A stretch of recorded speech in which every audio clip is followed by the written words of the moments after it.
भगवान की प्राप्ति तो देखो एक भूत से हो गई तुलसीदास जी को। काशी में गंगा पार करके शौच जाते थे तो जो शौच का बचा हुआ पानी होता था ऐसे फेंक देते थे और उस पेड़ पर एक प्रेत रहता था। प्रेत अपवित्र पानी पीता है तो कई दिन पीने के बाद वो तृप्त हुआ और प्रकट हो गया। तुलसीदास जी से कहा कि अब आप जो चाहो हमसे मांग लो। उनका आप कौन हो? उन्होंने कहा मैं प्रेत हूँ। तो बोले मैंने तो आपकी आराधना की नहीं। तो उन्होंने कहा आराधना नहीं हुई पर अनजाने में आराधना हो गई। आपने जो अपवित्र पानी फेंका उससे मेरी तृप्ति हो गई। अब आप बताओ क्या? तो उनका सिया राम के दर्शन करा दो। क्या इतनी सामर्थ्य?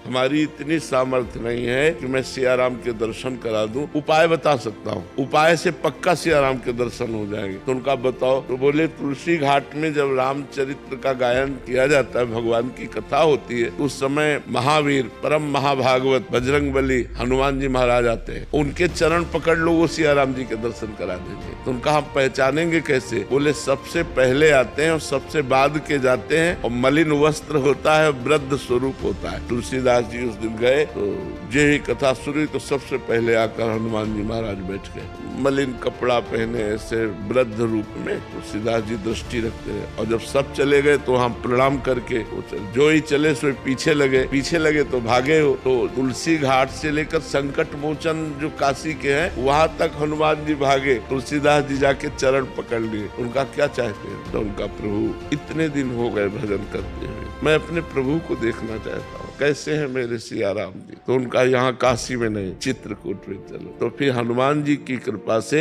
श्री लक्ष्मण जी और श्री राम जी का साक्षात्कार चित्रकूट में श्री तुलसीदास जी को हुआ। तो हम ईमानदारी से संपूर्ण भावना से भगवत भावना से यदि सेवा करें तो कहीं भी सेवा करें वो भगवान को ही पहुंचती है, क्योंकि मूल में सबके भगवान विराजमान है।